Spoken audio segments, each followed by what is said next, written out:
është më shumë personal se mund të imagjinoni. Twisti është si që shifni të Bigu, do të thonë nuk rrin një moment në një vend. Nuk ka pas ndonjë trik të veçantë, thjesht I ka ngrënë shpulla të pastra, Të pastra. I gjori. Gjithë to strategjitë që bëhen për lojë janë loja tashmë. Tek edicionet e para, ato quheshin strategji. Edhe nuk I deklaronim. Është viti I parë që ne në shtëpi po ndjekim pak më shumë Bigun e Kosovës. Nuk ka si lloj teori konspirative.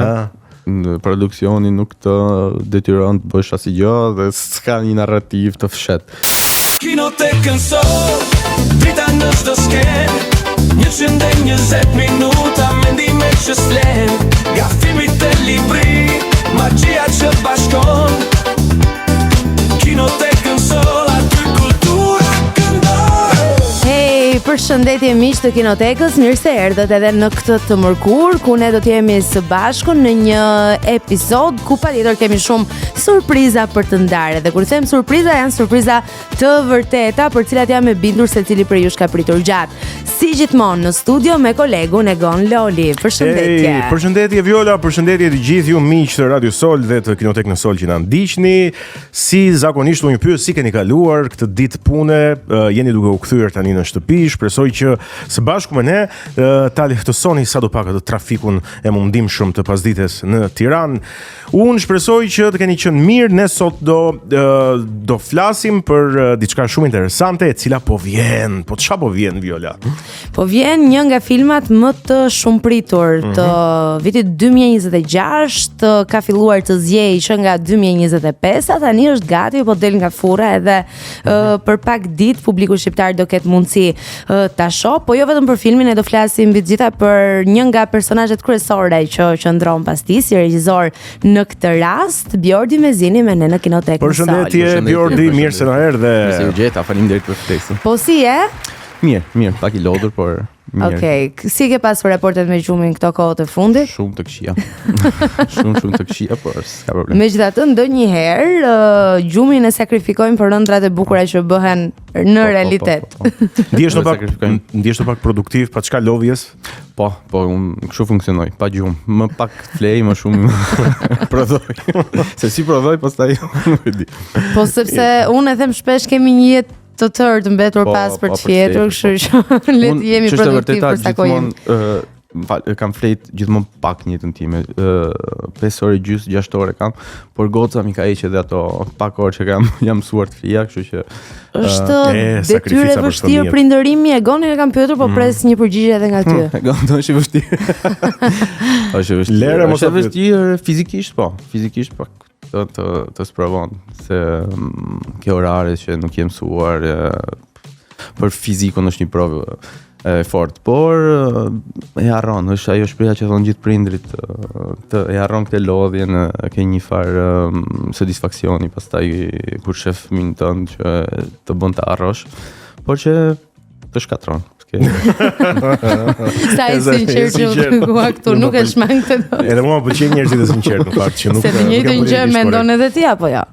Të njëjtën gjë mendoj. Pra, vini dakord, jeni të dy prindër, kështu që e dini atë lodhjen, po patjetër edhe kënaqësinë që vjen nga detyra e prindërimit. Bëhesh më I përgjegjshëm. I mendon gjërat tashmë jo për vete, po edhe për familjen, sidomos për fëmijën.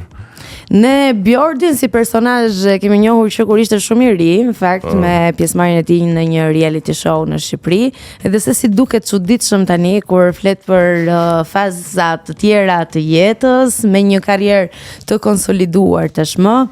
Ore, kjo pagjumësia duhet të bëj mirë të them se ato produktet që kanë nxjerrë deri tani kanë qenë shumë haj, shumë lart. Faleminderit. Kështu që shpresoj që të vazhdosh deri pagjumë. Okej, derisa të kënaqet publiku, do vazhdoj. Loja e radhës cila është për ty Bjord? E fundit. Jo, për mua nuk do të fundit shpresoj, po loja e radhës është lojë fort. Të jetë një bombë. Do jetë një bombë dhe kemi paralajmëruar që Po. shumë shpejt pritet të shpërthejë kjo bombë që me zor po e pret publiku në fakt. 12 shkurt edhe pak ditë. Që ta themi se po pyesin veten njerëzit për Po e çfarë din më të flasin. E din të gjithë. Po do bëjmë pjesën tonë të informimit.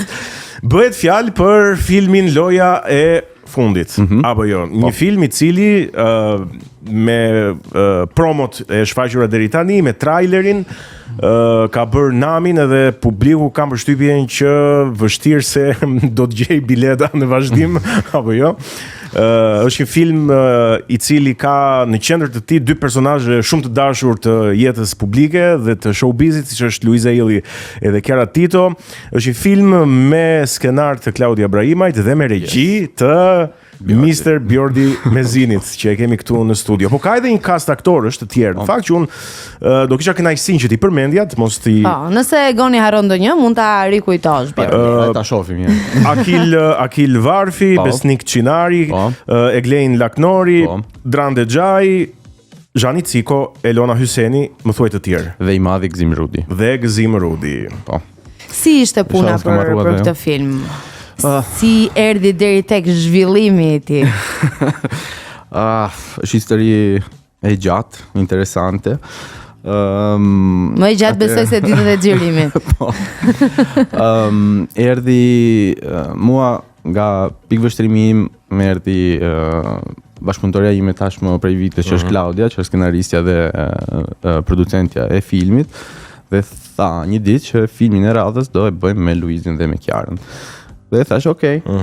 Direkt, ë? Direkt e bëjmë. Po çfarë filmi do jetë? Edhe Claudia kishte në mendje një ide të veçantë që më bëri për vete direkt, sepse ishte që në gjeneza, që në fillim ishte një ide e çmendur. Domethënë nuk donim të vini me një film klishe, me një komedi romantike të thjeshtë, me një strukturë standarde, por donim të kishim këtë sfidën të sillim një histori ndryshe. Një gjë që njerëzit nuk do e presin, edhe pse kanë shumë pritshmëri të ndryshme për çfarë do shohin e për çfarë do flet filmi, por ne kemi përshtypje që do jenë të surprizuar, të paktën ato të parët që do shohin filmin, se pastaj do dalin spoilers. Por kjo ishte ideja në fillim të Claudias, bëjmë filmin, çifti ishte momenti I duhur për ata, të dilnin me një produkt të tillë. Dhe mbi u futëm dhe e xhirua. Ti ke ndonjë frikë përpara publikimit të filmit, ndonjë gjë që e ruan me veten, po ndoshta mund ta ndash dhe ne me ne këtu. Kam frikë gjithmonë që koha nuk mjafton, se unë si që jam, le të themi, përgjegjësi I filmit, nga fillimi deri në fund, jam gjithmonë në kërkim të kohës. Dua sa më shumë kohë që edhe xhirimet kenë kohën e vet të bëhen me sa më shumë dubla, postproduksionit këtë kohën e vet që të ndjekësh detaje. Por ne këtë kohën gjithmonë nuk e kemi, se tregu jon është ai që është, edhe ne detyrohemi se s'bën që të rrim brenda buxhetit të shkurtojmë ditët e xhirimit. Pra frika ime është gjithmonë kjo, kam pas mjaftu shumë kohë për të bërë gjërat si duhet. 19 ditë ishin ato në të cilat ju xhiruat. 19-20 ditë, po. Ndodh kjo zakonisht në shesh xhirime se si njerëz pa eksperiencë I bëjmë edhe këto pyetje. Për të xhiruar një film, zakonisht një film, le të themi standard, një komedi, një dramë, nuk po flasim për kolosal, ku ka shumë efekte speciale dhe aksion, do 25 deri në 35 ditë do ishte mirë të dedikoheshin xhirimeve. Ne e bëjmë më shpejt. Edhe na pëlqen pak kjo pjesa, me thënë të drejtën, e presionit, na bën të performojmë më mirë. Po prapë është një gjë që vetëm ne në Shqipëri e bëjmë. Ne pak më shumë se të tjerët, se ka pas prodhime tani të fundit që kanë pas buxhetet mëdha, kanë pas kohë të xhirojnë sa të donin. Por ne kemi këtë. Po kjo ndodh për shkak të buxhetit, për ta kuptuar? Po, kryesisht po.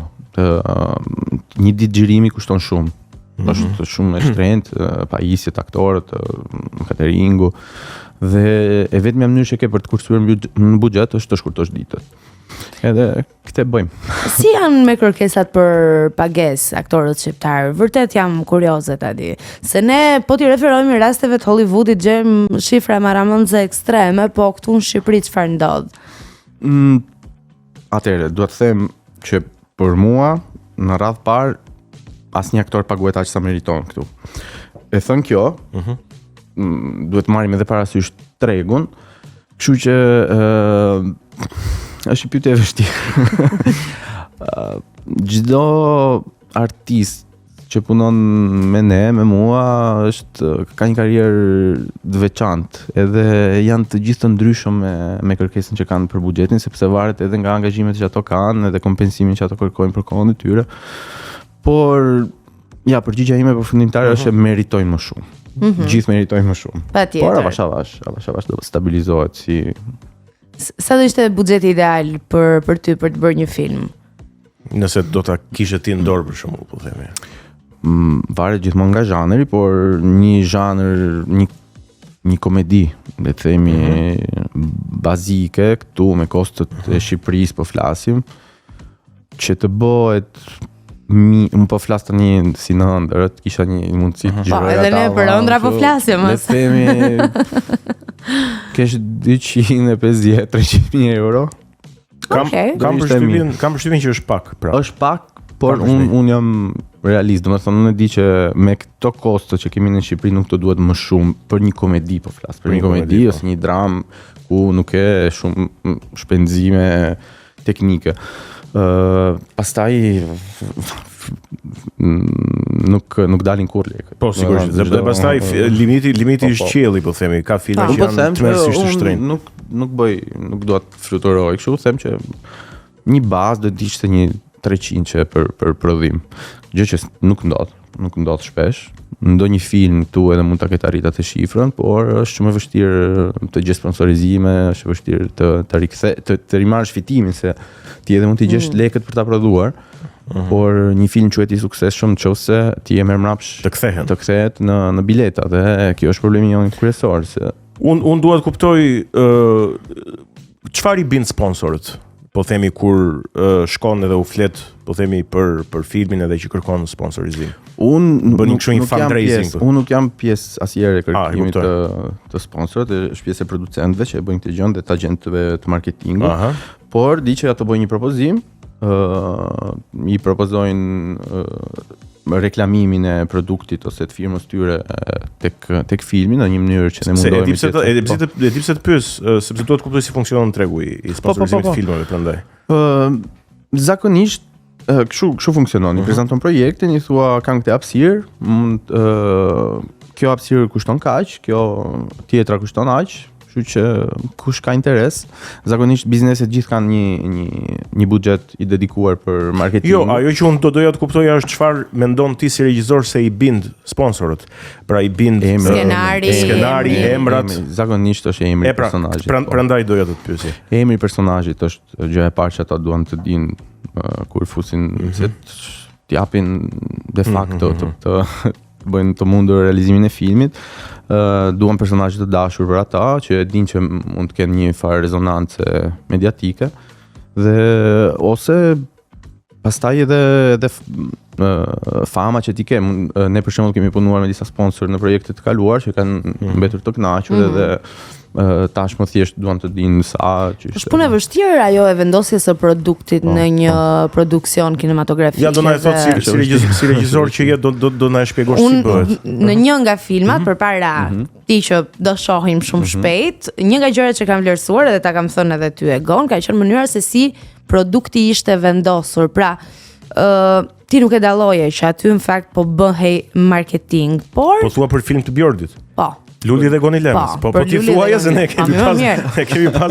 Se thash, mos po thot ndonjë film ndonjë regjisori tjetër që s'po duhet më japësh ky kaq i mirë që. Unë thash është një Bjordi me zinë e njëjtë. I Bjordit dhe më bëri shumë përshtypje mënyra se si ishte vendosur produkti aty. Pra nuk prishte asgjë nga ekuilibri i filmit, as nga skenari, por shndronte bukur dhe sërish merrte vlerë. Ndryshe nga filma të tjerë pastaj që bëhen fillimisht me qëllimin për të treguar produktin, pastaj për të shkuar tek skenari. Si bëhet kjo gjëja, si regjisor që jetesh? Unë kam Se kam përshtypjen kjo është pjesë e punës tënde. Po, është tani vendosja në skenar, që përshtatja në skenar të produktit është një pjesë që i takon Claudius kur e shkruan.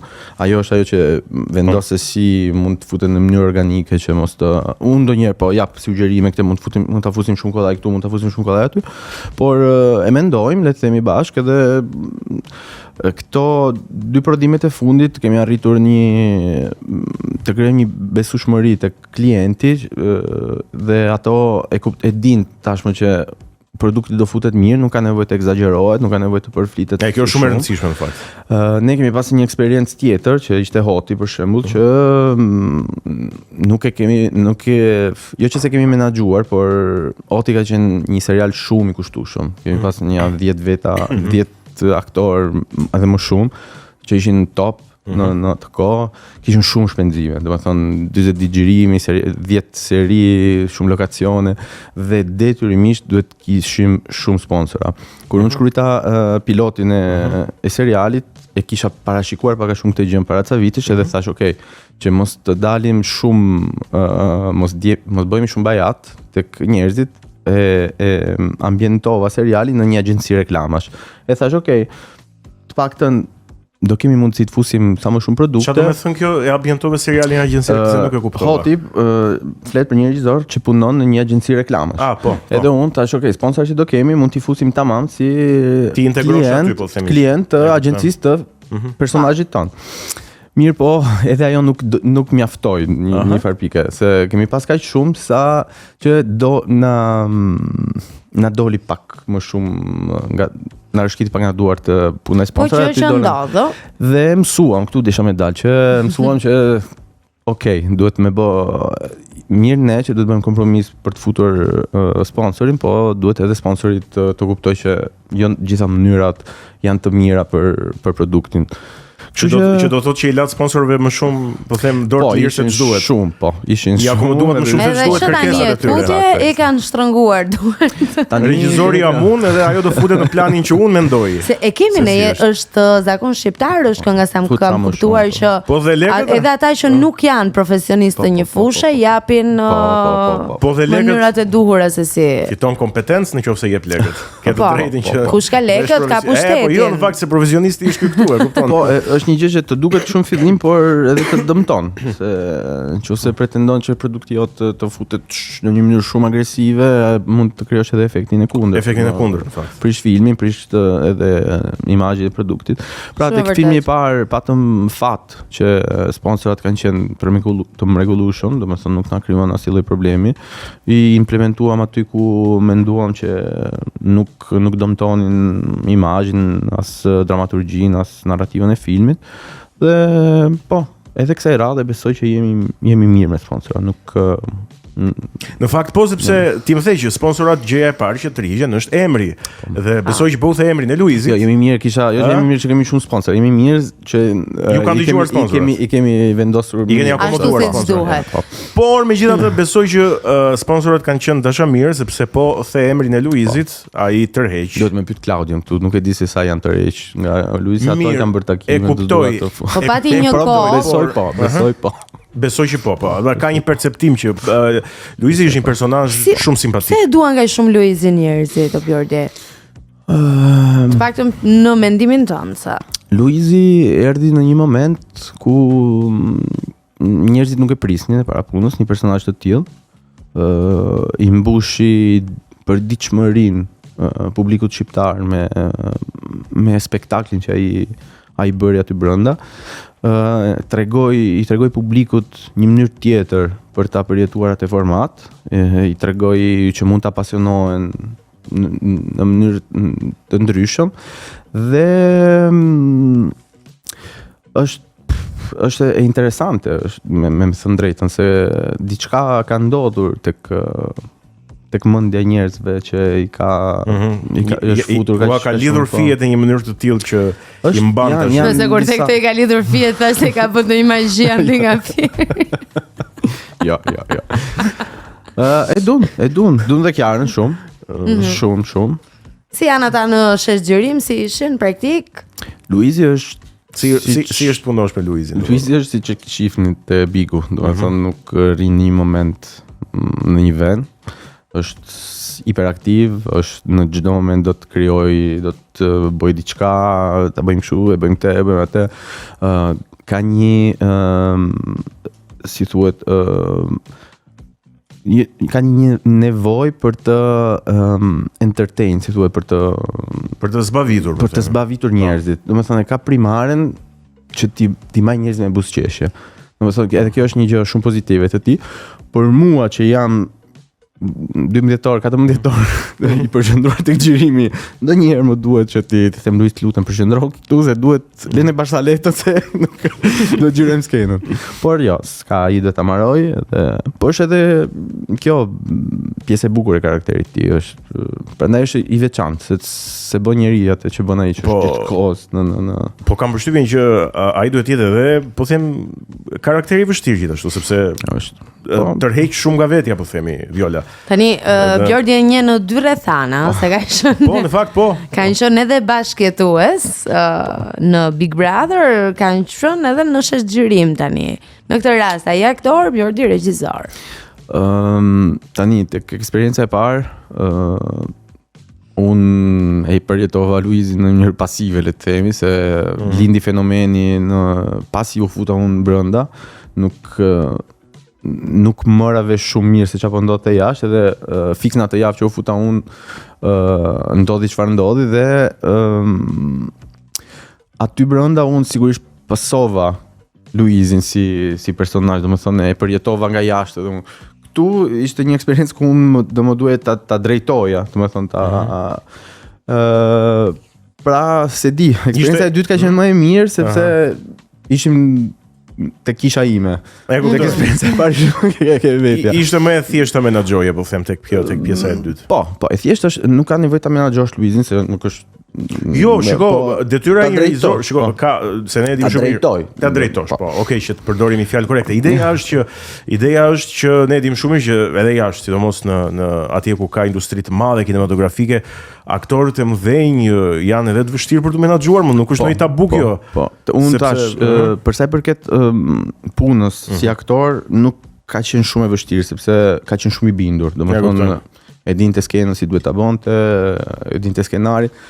Ka qenë kjo pjesa para take-ut, para se të jepi aksion, vështirë për të menaxhuar, se si të thash, është shumë aktiv, shumë, domethënë entertainer, nuk duhet ta marrësh një sekondë thotë okay, hajde, kjo ka qenë. Tani është momenti. Por për sa i përket aktrimin, interpretimin, do të lëvizëm nga kjo pikë, te kjo pikë nuk kemi pasur as edhe një lloj diskutimi, ka qenë të dy fantastik. Për ty si regjisor, çfarë bën një aktor të mirë edhe të thjeshtë për të punuar me të? Një aktor është i mirë kur beson atë që po bën për mua. Është i mirë kur e merr seriozisht atë që po bën. Pa çka se po bën, pavarësisht se po bën komedi, dramë ose aksion, nuk ka rëndësi. Unë vlerësoj aktorët që e marrin gjën seriozisht. Pastaj eksperienca, përvoja janë gjëra që rregullohen. Baza është bindu. Këtë vlerësoj unë në set. Pra ideja është që regjizori është ai që e ka të gjithën në kokë, regjizori është ai që e di më së miri dhe duhet që ti bindesh regjizorit për këtë arsye. Të bësh pjesën tënde mirë. Digjo. Atëherë, unë them gjithmonë kur flas me stafin tim, unë nuk bëj asgjë tek një film. Unë si regjisor nuk bëj praktikisht asgjë. Po të mendosh, çdo njeri në set vjen ka një vegël me vete. Drejtori fotografisë ka kamerën, skenografia ka gjithë pajisjet. Unë jam i vetmi që vi, edhe teorikisht mund të mos kem asnjë gjë në dorë, sepse punën e bëjnë të tjerët. Pra, ti thua kemi. Ti thua mos më ke kuptuar, do arri deri. Ti po thua ti personalisht apo regjizori? Regjizor. Unë si e shoh unë regjin. Okay, domethënë punën e bëjnë të tjerët. Interpretimin e bën aktori. Unë nuk jam unë ai që i them do ta bësh kështu sepse di unë. unë jam thjesht ai personi që e ka kuadrin total të filmit, edhe thjesht fiksesh ajo fjala drejto. Unë them, pak më majtas, pak më djatas, pak më intensiv, pak më pak. Sepse thjesht e kam 2-3 hapa më rapa dhe e shoh gjën më të plot. Pra, jam pa kundra kësaj, ajde bëj se e di unë, nuk është puna se e di unë, është që duhet ta dim gjithë, duhet ta dish ti në radhë parë se çfarë po bëjmë. Edhe nga unë duhet kuptosh vetëm pse duhet ta bëjmë ashtu. Duhet qash pak më shumë para fuskot, sepse në këto moment mbase duhen 2-3 lot më shumë se ashtu na ka ardhur historia deri në atë pikë. Por nuk është e thënë që ato loto që ka edhe përpara nuk janë të mira. Thjesht nuk janë për atë gjën. Kështu që nuk e di kam qenë qartë. Do doja shumë të ndanim disa skena si krijohen, si arrihet në përfundim. Pra, më përmendë lotët. Si shajnë aktorët? Me kështu, ka shumë njëra që e hedh në sy më duket, ë? Ka edhe ashtu, por lot artificiale. Lot artificiale ka, sa dush po. Nuk e që preferoj. Varet se çka kërkon skena gjithmonë. Edhe varet gjithmonë nga interpretuesi. Unë pata fatin që kam punuar me shumë aktorë të ndryshëm. Edhe gjithë secili nga ato kishte një metodë të ndryshëm për të arritur tek një emocion i caktuar. Unë në varësi të aktorit që kam përballë, përpiqem të arrij tek ai emocion në mënyra të ndryshme. Qofse e di që një aktore për shembull mund ta gjej atë emocion brenda eksperiencës vet, unë përpiqem ta kërkoj aty brenda, kthehemi te ky moment, sepse unë mendoj që ky moment që ti ke kaluar në jetë është i ngjashëm me këtë moment që ka aktor për shembull që unë mund t'i them këtu më duhet të qash. Edhe ato thjesht hapin switch on atë edhe qajnë. Varet, domethënë kanë çdo aktor, kjo është e bukur e kësaj pune që ka. Për shembull mua si do më bëje që ti qaja. Nëse do kisha një skem do vëm që do më duhet të qaja. Ti s'jam për shkak me do burit.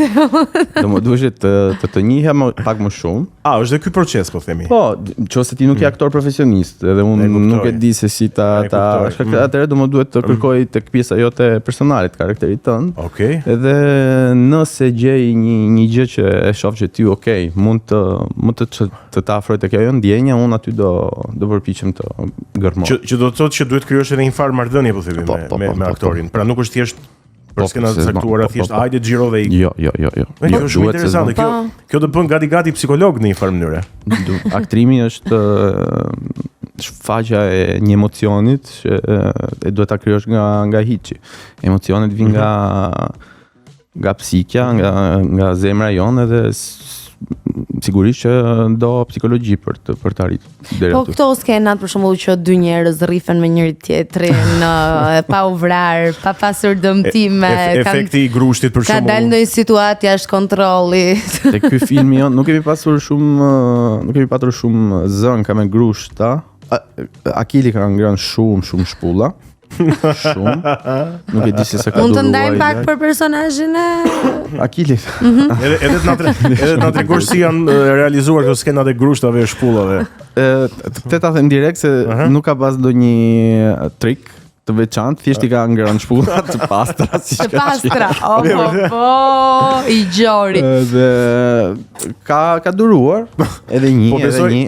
Janë përsërit skenat. Po. Më duk si. Po nuk u bë personale. Si Squid Game kur i përzgjedh ai shafut shpull. Shumicën, ka pas nga Elona e ka ngrënë shumicën, kështu që nuk e merr. Se edhe unë me ditë që jam në film, po me mëra në shpulla, kupton, një herë, 2 herë, 3 herë. Ka teknika edhe. Ka teknika. Ne zgjodhëm teknikën më të shpejtë që hajde e shpullën dhe ecë ndonjë tjetër. Se s'kemi kohë. Por janë skenat me përleshje janë pak vështira. Duan çik profesionalizëm. Do organizim, do pak koreografi, do kohë, edhe gjithmonë ajo koha që ta bësh të besueshëm. Ne nuk kemi shumë të ky filmi, se jemi më shumë te komedia, ka aksion sa dush, por nuk kishte nevojë për atë lloj koreografie, le të themi për skenat e aksionit. E kemi më natyrshëm. Tani personazhi i Akilit? Personazhi i Akilit është se di sa mund të tregoj, por është çift. Okej. Është shok i ngushtë i personazhit të Luizit dhe E kam fytyrën e Klaudios tani që po më Klaudia na fal. Klaudia, se ç'a mund t'rregoj. Të përshëndesi, mos ta përtit shumë. Ç'a mund të them? Le të themi Edhe ha shumë shpulla. Është shumë shpulla dhe ky personazh që do ju bëj shumë për të qeshur. Okej, kaq na duhet, nëse pjesën tjetër do ta shohim. Mos bëj ndonjë gabë. Në kinema. Pjesën tjetër do ta shohim në kinema patjetër. Për të rikthyer edhe një herë tek subjekti i filmit, kujtes, nga 12 shkurti në kinema Cineplex vjen Loja e fundit. Me regji të Bjordi Mezinit, skenar të Claudia Brahimajt dhe personazh protagonist Louise Ailey. Dhe Chiara Tito, edhe Chiara Tito, se janë çift, po, e vërtet është. Aty në film këta të dy janë me emrat e tyre apo jo? Kanë emra të ngjashme me emrat e tyre. Kanë emra të ngjashme. Janë Louise Belli dhe Chiara Pipo. Po pse keni bërë këtë zgjedhje apo që ti qëndroi personazhi më afër aktorit? Filmi është më shumë personal se mund të imagjinoni. Nuk mund të tregoj shumë, por zgjedhja e emrave ka qenë e logjikshme kur ti shef ngjarjet e filmit, se do ta kuptoni. Nuk e di që është shumë e bezdisme që nuk tregoj dot më shumë. Jo, nuk është fare e bezdisme, madje bëhesh interesant kështu kur na mban mistere. Është një film shumë afër atyre.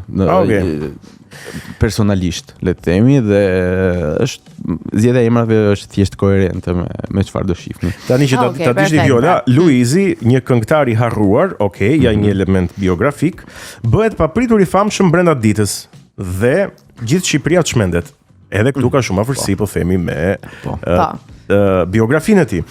Për të ruajtur famën dhe për të fituar zemrën e Kiarës, vajzës që ai dashuron, Luizi duhet të mbajë një gënjeshtër që i fut të dy në një varg situatash plot humor dhe kaos. Edhe këtu e ngjashme me çka ka ndodhur. Okej, kështu që kemi pika që e lidhin edhe me realitetin. Po, nga eksperienca Bjordi, me cilin aktor nuk është domosdoshmërisht e thënë që të ke qenë aktor me një diplomë, po themi një aktor që ka qenë pjesë e një kasti, e ke pasur më të vështirë punën në të gjithë eksperiencën tënde, në të gjithë karrierën tënde. Nuk e them. I cili jo domosdoshmërisht. Unë duke kontrolluar në gjendje civile kush e ka emrin nuk e them. I cili që ta thuash, po ta lehtësoj unë, i cili jo domosdoshmërisht është aktor i dobët, mund të jetë aktor shumë i mirë. Po i vështirë në karakter. Po për shkak të karakterit apo për shkak të skenarit mund të jetë shumë i mirë, edhe shumë i bashkëpunueshëm, po është skenari i tillë që e bën punën të vështirë. E kishte emrin po se thos. Tani jo, për casting kryesor, unë nuk kam patur vështirësi se krijon një marrëdhënie me aktorët gjithmonë para se të xhirosh edhe i heq gjitha këto sikletet që ke. Mund të kem patur ndonjë problem me ndonjë aktor sporadik për shembull që ka qenë ndonjë emër i madh ose më pak që unë nuk e kam patur çdo ditë pjesë e kastit kryesor dhe aty kur kam punu vetëm atë person mbase nuk e kam ndier atë lloj lishmërinë mbase nuk më ka kuptuar, unë se kam kuptuar mirë atë. Nuk di të them një emër, nuk them dot një emër, por ja, do të kthehem mbrapa në kohë kur bënim Kokrat, tashmë 12 vjet para. Sa bravo. Kishim Fredin Trebitkën. Dhe ajo ka qenë eksperienca ime e parë si regjisor në atë lloj, duke drejtuar aktor profesionist, edhe më i mend që aty Fredi në më shifte pak si kush je ti kush je ti dhe çfarë do këtu. E kam pas pak vështirë se isha edhe vetë shumë i sugjestionuar si thuhet nga emri, nga rrethanat edhe ja. Kështu vështirësi mund të kem patur. Kur të humbin këto komplekset e të punuarit, pra ti një djalë i ri që sapo ke nisur karrierën, me emra të mëdhenj. Vetëm eksperiencë. Unë e kam humbur shpejt sepse kam filluar të punoj shumë shpejt me aktor të mirë dhe të mësojnë ato se si të po çfarë duhet atyre që të besojnë, fillojnë dhe të besojnë tek ty, se jam bindur shohin me skepticizëm. Duhet thjesht i flasësh me i bindur për atë që po i tregon, duhet i tregosh që ke një vizion të qartë për atë ç'a do xhirojmë, duhet ti tregosh se për çfarë arsye ke marrë atë aktor, për çfarë pse është pikërisht ai në atë rol. Dhe një herë që ai e ka kuptuar që ti po punon për të mirën e skenës, për të mirën e karakterit të tij, atëherë për mua është lind një marrëdhënie të mirë profesionale. Sa po kuptova që Bjordi e flet italishtën shumë mirë, se tha një herë që Si? një herë që e kupton apo jo. Po, una volta che capito. Una volta che e kupton. E po mirë tani, si më fal. Unë kam sintaksin e kam italisht një herë dhe pastaj prandaj është pak weird kur flas. Okej, mirë, më shënaçove tek Italia, kthehemi pak tek fillimet e tua kur ti për herë të parë u bëre i njohur për publikun shqiptar. Çfarë të shtyu? Është e vështirë të marrësh vendimin që të ekspozosh veten përballë kamerave edhe të bësh në një lloj forme një pakt që privatësi për ty më nuk ka nga ai moment. Ishte 21 vjeç atëherë apo jo? 20 vjeç. Ishte viti 2009 apo jo? 2009, po. Erën e parë ka qenë më shumë rastësi për mua, nuk ka qenë kaq shumë e mirë menduar kjo. Ore, se jam kurioz, si bëheshin rekrutimet në ato Big Brotherat? Ishte nga 2008 e këtej. Produksioni po. Jo, kishte duhet bëje faza e seleksionime. Po si i gjeni njerëz? Domethënë ti aplikove vet? Për mua ka aplikuar një shok. Që atëherë ai më bindi, ishte një shok që jetonte me mua në Itali dhe ai më shtyu të vinim. Kishim filluar me ardhmë në Shqipëri thjesht për të shijuar pak Tiranë jetën e natës. Sapo ishte bërë edicioni i parë i Bigut, ai ishte fiksuar që ai e dinte unë se njeh mirë se çka kishte ndodhur këtu. Hajde futemi bashkë, hajde më shofim që provoj një. Atë nuk e morë, mua më morë. Kështu që thjesht mori takim, shkum tek provimi këty audicioni, se po më vinte fjala. Tek audicioni i parë, pastaj është audicioni i dytë, pastaj audicioni i tretë. E kalove me sukses. Po, kalova, unë isha kur erdha unë me zi flisja shqip. Isha edhe në pam, isha goxha ndryshe nga... Po, e mbaj mend. Edhe ato u impresionuan direkt pak nga ky personazh im, se isha jo se isha një gjë të veçantë, po thjesht isha ndryshe në atë kohë. Ky ka qenë fati im. Dhe pastaj ti the si përgatitesh. Nuk përgatitesh për atë lloj fame. Unë pata një përvojë edhe pak më ndryshe nga të tjerët, se eksperienca ime e parë ka qenë bombastike në sensin e publiku, domethënë u bë realisht nami për t'i bërë qefin vetes, po jo, ja, e vërtetë është kjo. E vërtetë është, po. Ka qenë një vit që nuk e di, nuk përsëritet, besoj në si sjellje të publikut atëherë, se pastaj ka evoluar edhe komunikimi, janë fut social networks, por nuk isha përgatitur dhe e pësova, domethënë mos përgatitje se sa i... Po atë gjithë atë vëmendje të madhe. E doje atë vëmendje? Nuk e doja, prandaj edhe e lash një moment, pas një viti, 2 vite u ktheva në Itali, se nuk kisha synime tjera. Edhe kur u futa ke Bigu, u futa me idenë që do më ndihmonte që të futesha në botën e kinemas, në botën e xhirimeve. Kur e pash që po më devionte pak, ndjeva nevojën të shkoputesha dhe avash. U bona Bjordi ai që kush e manden. Jo, tani kush është Bjordi në këtë fazë të jetës? Këtë duam ne të dim. Është bërë një djalë që do ka qef të punoj, do shumë punën e vet, do të punoj sa më shumë. Më pëlqen ajo që bëj, mendoj që do bëhem shumë i mirë në të ardhmen dhe kaq, jam edhe një baba. Okej, dhe kjo besoj është një nga arritjet më të mëdha të jetës. Është shumë e rëndësishme. Po. Ndoshta gjëja më e rëndësishme. Po. Sapo bëhesh prind, besoj çdo gjë tjetër e zbret poshtë në listë dhe prioriteti dhe qëllimi yt i jetës tjetërsohet tërësisht. Shiko, me qira fjala kot për kështu kuriozitet, atë vit kush e fitoi Big Brotherin? Ti ishe finalist. Qetësori, po. Unë i treti, Adela Ndier e dyta. Po. Dhe ti i treti. Jo i dyti, pse ngatrova, po. Ti i treti. Tani kur ndryshon dhe kalon shumë amplituda dhe po themi luhatje po themi të mëdha në jetë të famës edhe të vëmendjes dhe pastaj vjen në fazën që bëhesh me familje, ke një fëmijë, të hyn më fama në sy, po e kam shumë sinqert këtë pyetje. Edhe unë e kam shumë sinqert përgjigjen që unë se ka njerëz që jetojnë në mënyrë të çmendur për famën, e kanë si oksigjen, nuk bëjnë dot për të.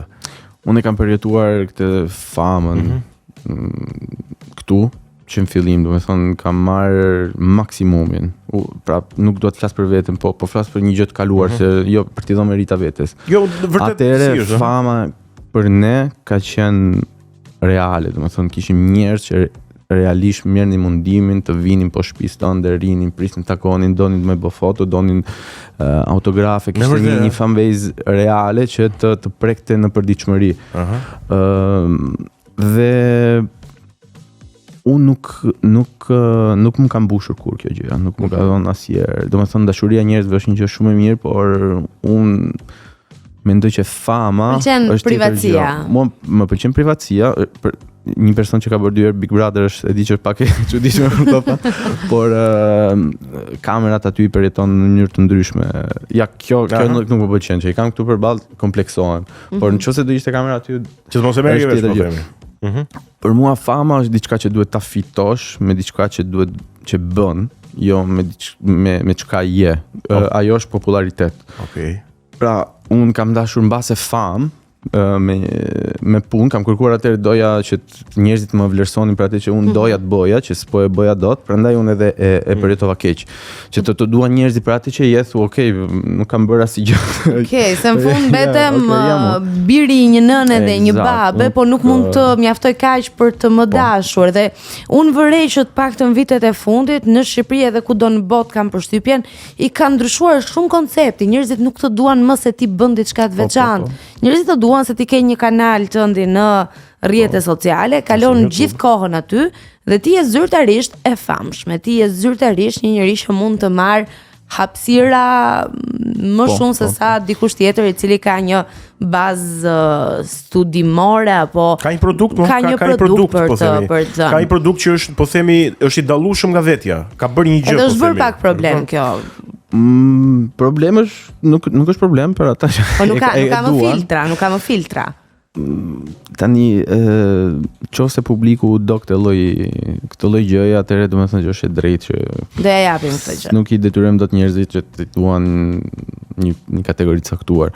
Mua nuk më mbush. Mua që të kem njerëz që më thonë gjithë ditën ose i mirë që je, nuk më ka biles mua komplimentet më bëjnë gjithmonë më vjen siklet, edhe kur bëj një gjë të mirë që më thonë ose bukur filmi, ja bëni nami, unë jam gjithmonë. Cili është komplimenti që të ka vendosur më shumë në siklet në gjithë jetën tënde?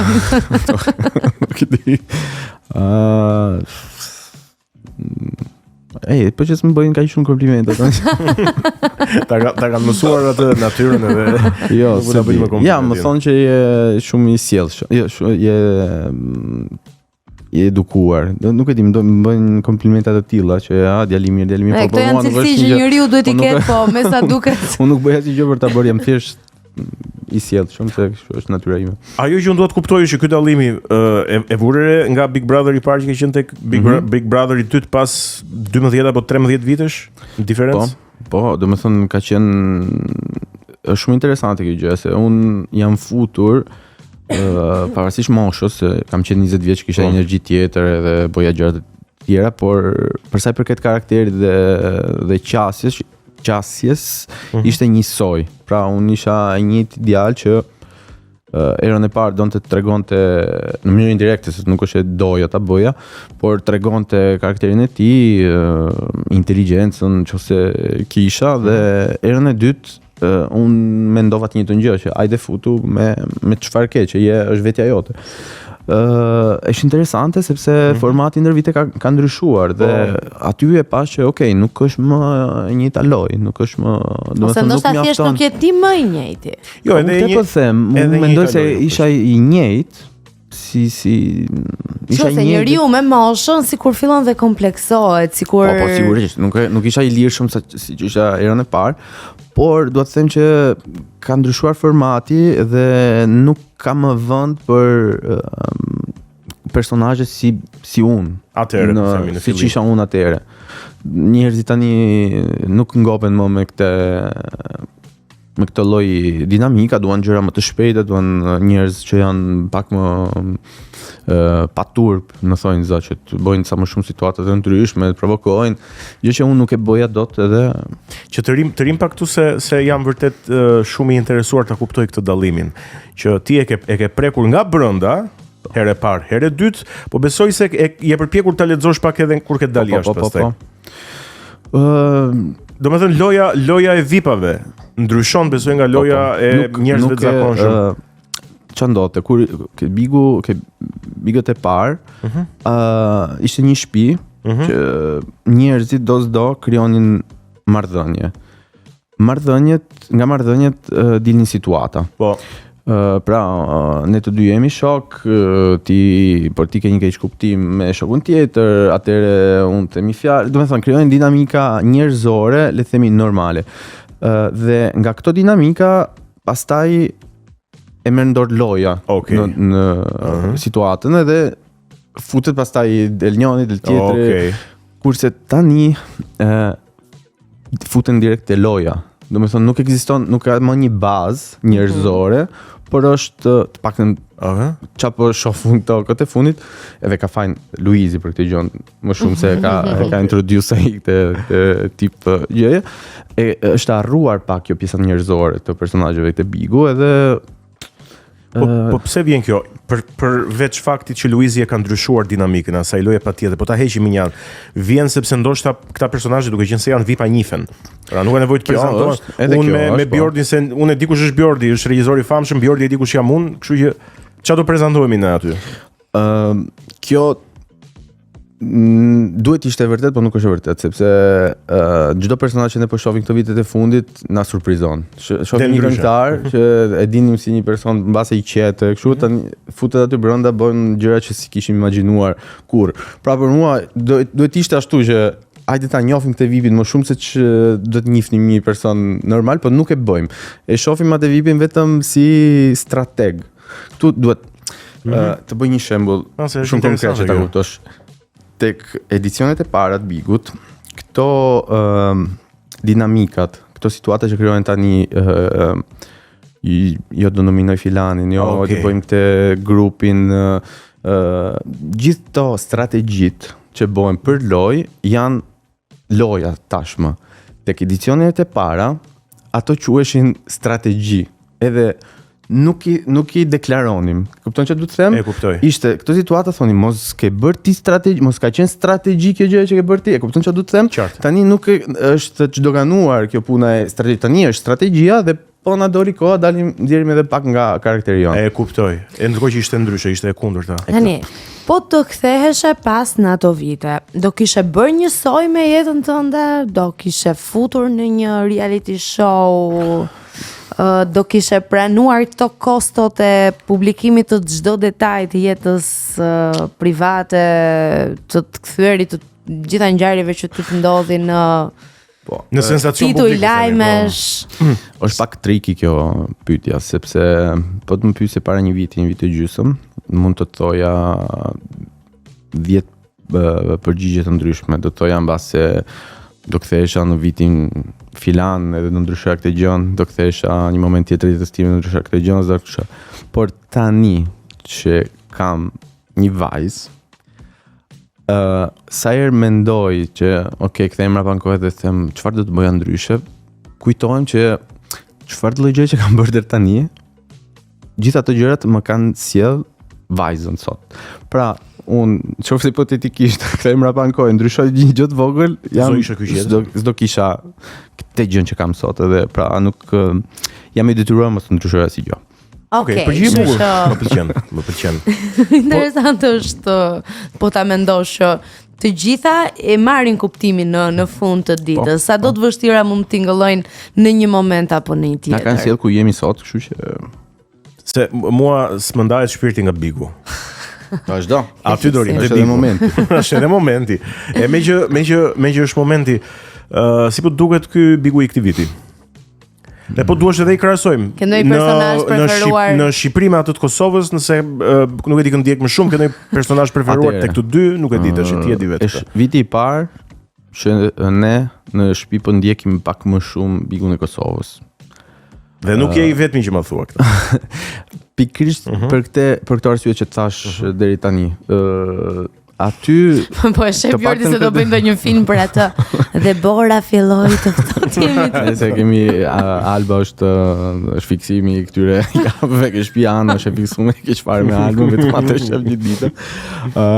Po këtë do të thoja, aty kanë krijuar marrëdhënie njerëzore, do të thonë edhe zënka Është pak më pranë asaj që the atë ti. që po thoja, po. Kanë gjëra pak më genuine, ka njerëz sigurisht që mendojnë për lojën dhe bëjnë strategji e gjëra, por baza është gjithmonë njerëzëlliku. Edhe kur nuk ka në thonjza, kur degenerohet prapë në thonjza situata, është diçka që vjen si pasojë të karakterit, të personalitetit njerëzve. Kurse situatat tek ne jam pak më të forcuara, domethënë futet një personazh duke thënë që okay, unë do nxjerr këtë sot nga shtëpia dhe e masakron atë duke thënë çdo lloj gjëje derisa ai të dalin nga vetja, të futet në banjë, është bërë edhe kjo shprehje hajde në banjë me mu të nxjerr. Këto gjëra për mua e nxjerrin pak formati nga ajo magjia që kishte në fillim. Domethënë nëse loja bëhet vetëm hajde kush do eliminohet, kush do fitoj. Ore, dua ta kuptoj, domethënë futen në llogari kështu do futem, do kem këtë strategji dhe çfarë do bëj pastaj kur të dal.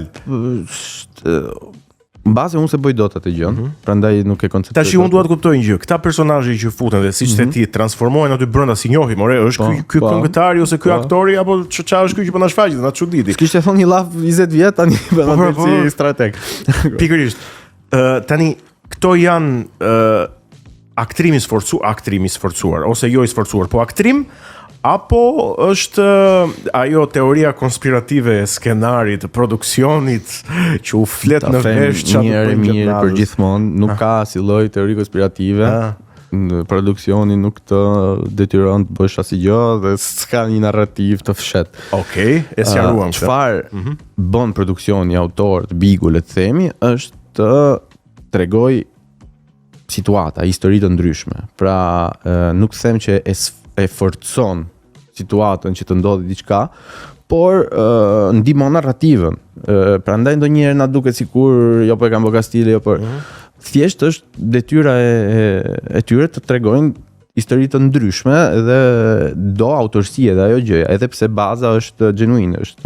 Po aktorët, pra, lojtarët aktrojnë pastaj? Ka dhe disa që aktrojnë. Tani këto që bëjnë, po është e vështirë të aktrosh 6 muaj o burr, pa ndalim natë ditë. Dgjoj, okay, është interesante kjo gjë. Aty nuk aktron dot. Domethënë nëse ti arrin të aktrosh aty, domethënë që ti mund të aktrosh edhe në jetën e vërtetë. Po, gjë që se bëjmë paradoksalisht është je vetvetja. Edhe nëse ti gënjen gjithë ditën aty brenda, i bie që të njëjtën gjë e bën dhe jashtë. Është një gjë e jote që përket ty, nuk të në një moment apo në një tjetër do të dalë ajo. Unë them ta lëm bigun për pak edhe të flasim për filma. Filma, cili është filmi preferuar? Pita me vështirë më bot. Ja, film preferuar, se di, ja. Regjizori preferuar? Steven Spielberg. Okej. Zgjedhje mirë. Tani 3 filmat e tij. Filmat, okay. 3 filma preferuar, po them do harroj diçka, po për çka përfaqësojnë, okay, Pulp Fiction po fus si film se më ka ndikuar në shumë mënyra të ndryshme. Okej, disa nga format si të kanë ndikuar? Pulp Fiction, domethënë me Pulp Fiction e kuptova që okay, regjizorët mund të bëjnë çfarë ti do i qefi. Mund të tregojnë histori edhe jashtë kornizave.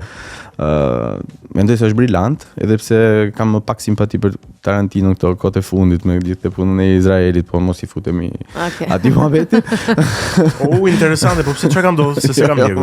Mos më fut. Do fillojmë pastaj edhe do dalim tek samiti i Davos. Por se nuk është se kam shumë filma të preferuar, po varet nga momenti. Kur je me energji të mirë, kam comfort film që shoh filma që shoh kur dua në gjendje caktuare kur je për shembull. Kur shoh kush i përzjedh filmat në shtëpinë tuaj njerëse? Unë. Ana nuk ka gusto fare për filma.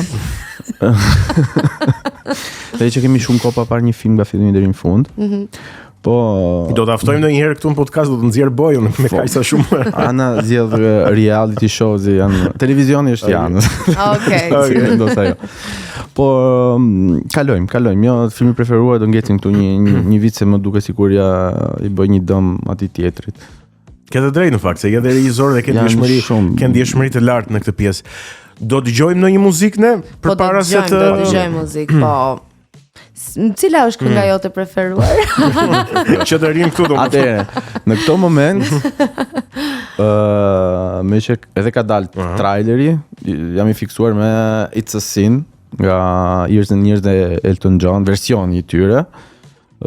Sepse kështu fiksohem kur kam një trailer me një muzikë caktuar e dëgjoj 2 muaj dhe tani po i deshi qefi regjis e vë si muzikë. Po, çuna e bëjmë dot, e bëjmë kam përshtypjen. Super fare. Dëgjojmë dhe pastaj rikthehemi.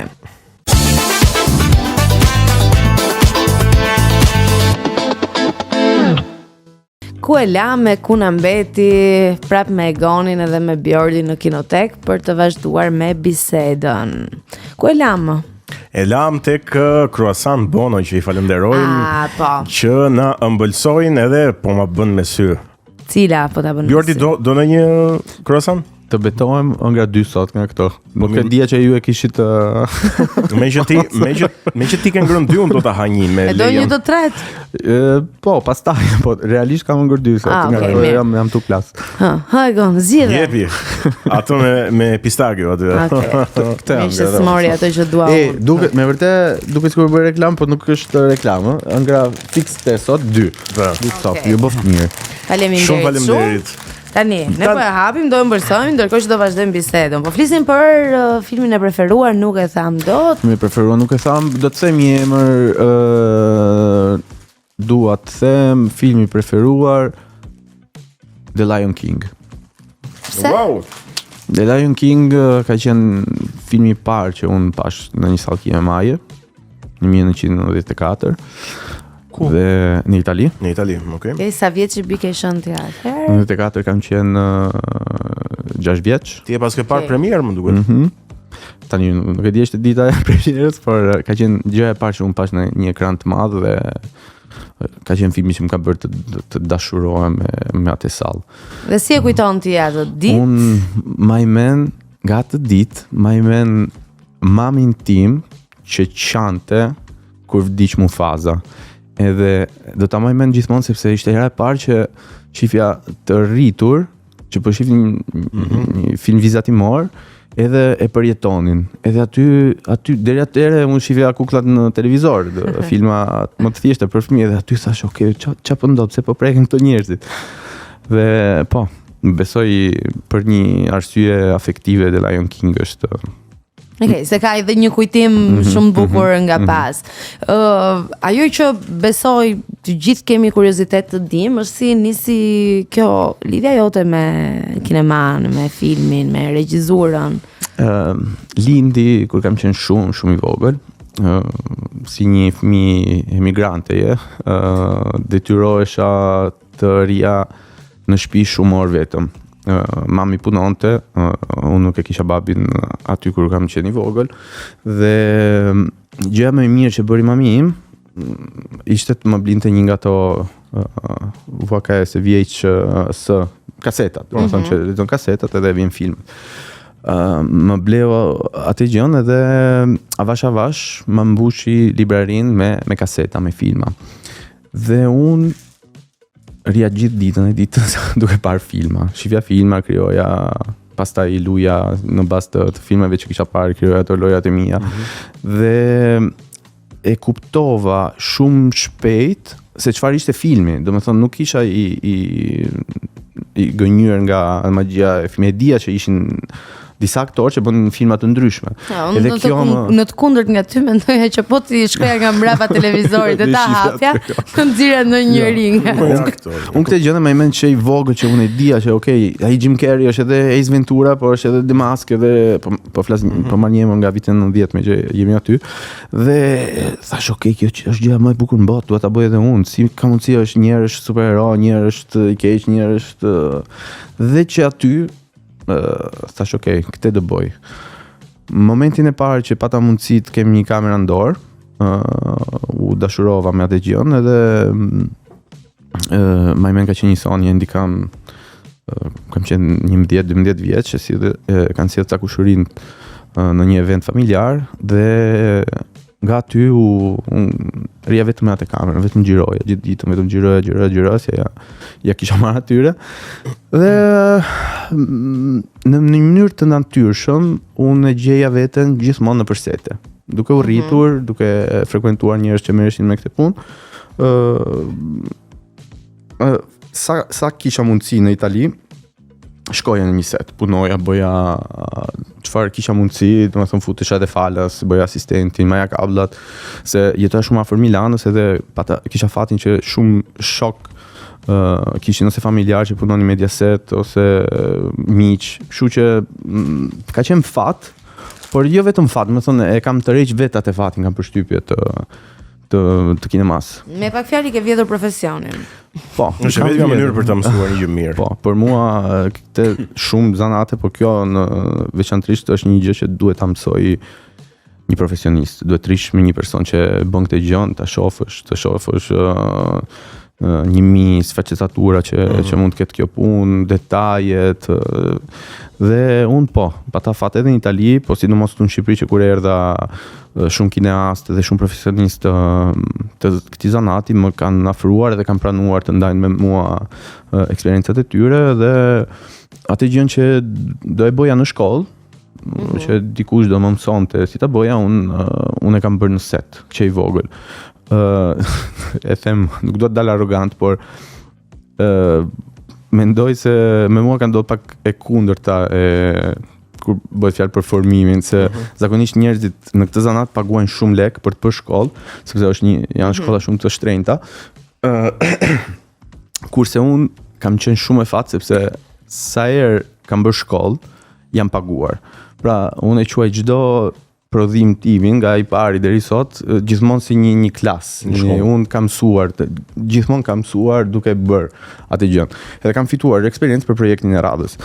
Dhe fatmirësisht jam paguar, kështu që ka qenë një gjë pak ku ta gjetim gjithë të bënin në një shkollë ka qenë edhe fat, po edhe kam investuar shumë, për shumë vite për shembull nuk jam paguar. Domethënë vite ku unë isha shumë i famshëm, unë sakrifikoja këto përfitimet të shpejta dhe të shumta që mund kisha nga shfrytëzimi i imazhit tim për të ndjekur produksione edhe të vogla edhe që s'njiheshin thjesht sepse e dija që kisha nevojë të mësoja këtë gjë. Është ajo pjesa që në fillim do punosh për emrin, që pastaj emri të punoj për ty. Po. Në një mënyrë. Ka filluar emri të punoj për ty? Jo. Në rastin tim emri është pak ngatrus. Po emrin kush ta ka vendosur me shishim tek?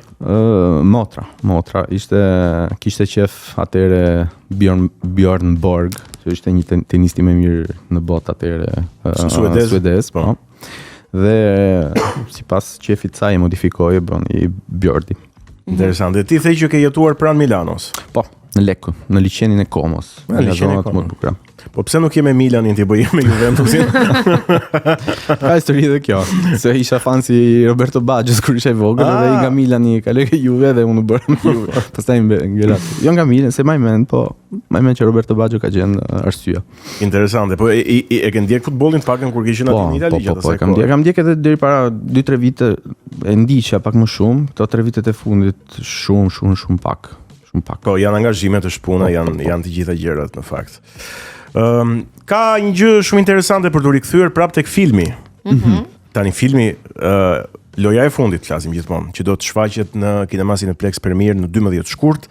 Kështu që nxitoni edhe me një biletat online. Me biletat, nëse ka ngel ndonjë bilet pa marr. Nëse ka ngelur.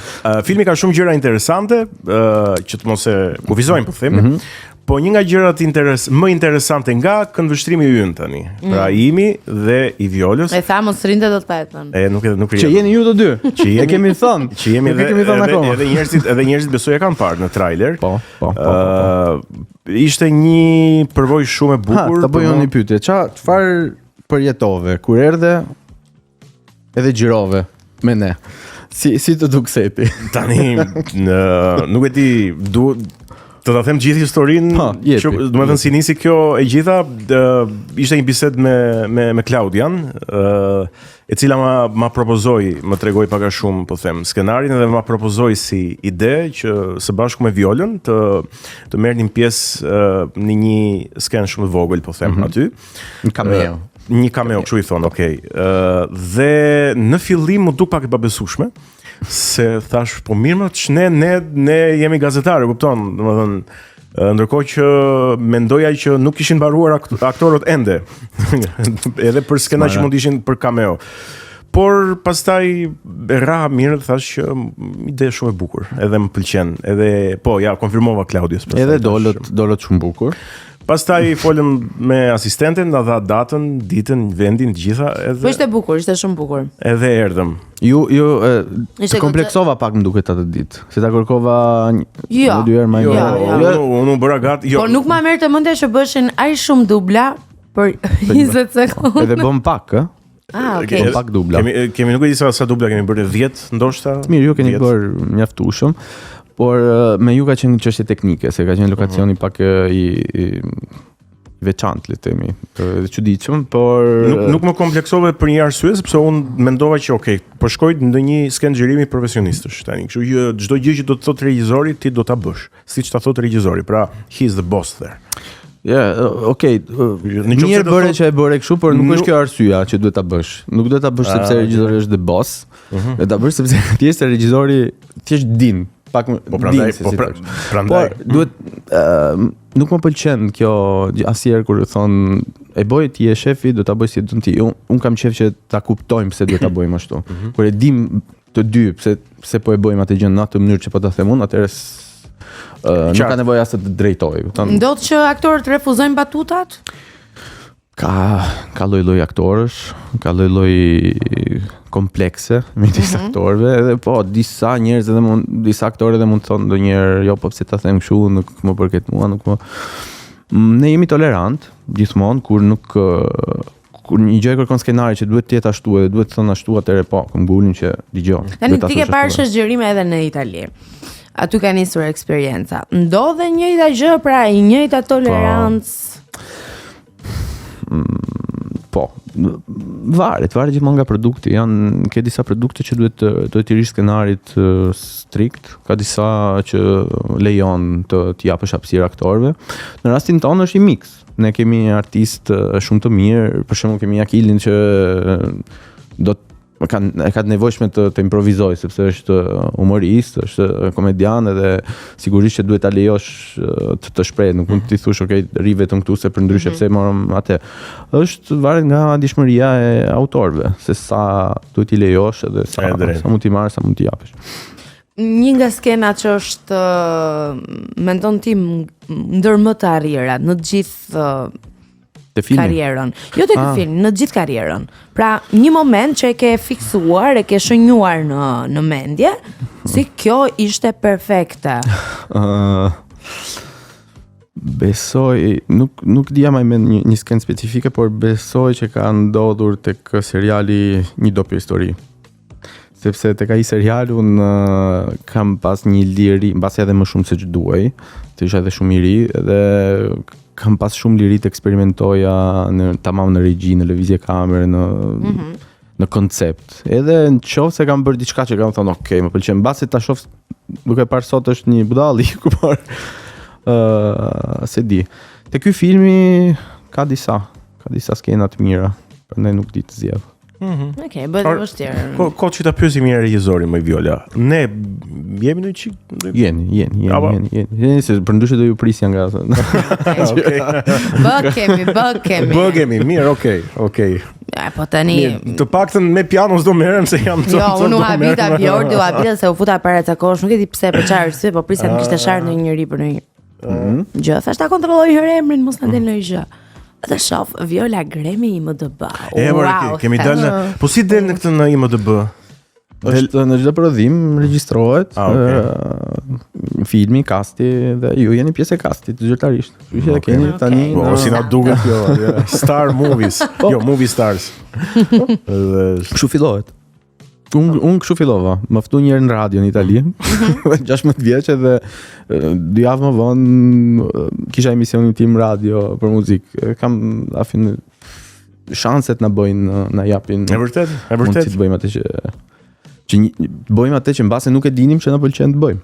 E vërtet. Edhe me sa di unë ti Viola e ke ëndër aktrimin. E kam po. E ke ëndër.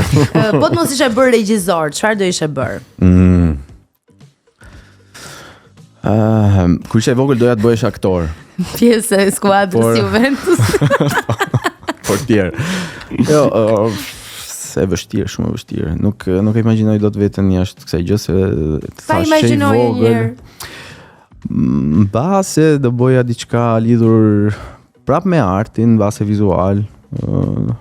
Se di. Ku tjetër e gjen veten mirë në art? Dikur pikturoja, kam bërë literatur artistik. Okej. Edhe tek arkitektura mbase, qofse nuk do kisha fare këtë prirje për kinema, mbase do më interesonte ajo pjesë. Por ta thash, nuk e kam menduar kurrë sepse jam brenda kësaj gjës. Ti do vazhdosh me regjin deri në fund. Sa të më jepet mundësia do e bëj. Dhe në fakt, ç'është e vërteta me produksionet që në të cilat Bjordi është regjisor, i ka të gjitha arsyet që të vazhdojë dhe të mos ndrojë rrugë, se janë produksione super të suksesshme. Ja që gjem sikletën, nuk më pëlqen. Unë po flas me Bjordën, ti mos na e tha edhe më përpara. Komplimenta. Ti mos dëgjoj më flas me Bjordën. Janë të vërteta, janë fakte, e bëjnë të ndihet në sikletë. Ne nuk do donim këtë, ne do donim që Nuk dua që të kënaqeni, thjesht shihni filmin, mos bëni mua komplimenta se nuk ka nevojë të komplimentoni regjisorin. Themi gjë që e kam për zemër. Është kjo fjala regjisor që për mua edhe pak abuzohet. Unë deri sot mendoj që termi më i saktë që do ishte, se nuk e përdorim dot, nuk e kemi në fjalorin ton, është fix director. Sepse unë çfarë kam bërë unë deri tani është fix të drejtoj. Unë nuk kam bërë vepra autoriale ku ndikon parësisht çfarë dua unë, vizioni im. Unë bëj fix punën e një drejtori, pra marr një histori edhe e tregoj në mënyrën që mua më duket më e përshtatshme. Regjisori është diçka tjetër. Po thua që regjisori është më shumë te kinemaja autor? Nëse e kuptova sa. Tani po, besoj regjisori është një autor pak më i përthelluar, jo që nuk do jem edhe nuk jam, por deri tani unë do të jem i saktë që unë thjesht drejtoj, domethënë. Po. Kjo është modestia ime weird. Nuk po ta themi që drejton shumë mirë. Ka ndonjë gjë për cilën je penduar në jetë, kalojmë te këto pyetje pak më ekzistenciale. Sa të duash. Po më e madhja. Nuk flas dot me emra. Me situata besoj po. Jam penduar. Më falni. Për të shakave, nuk jam penduar për ndonjë zgjedhje të madhe që kam bërë në jetën time.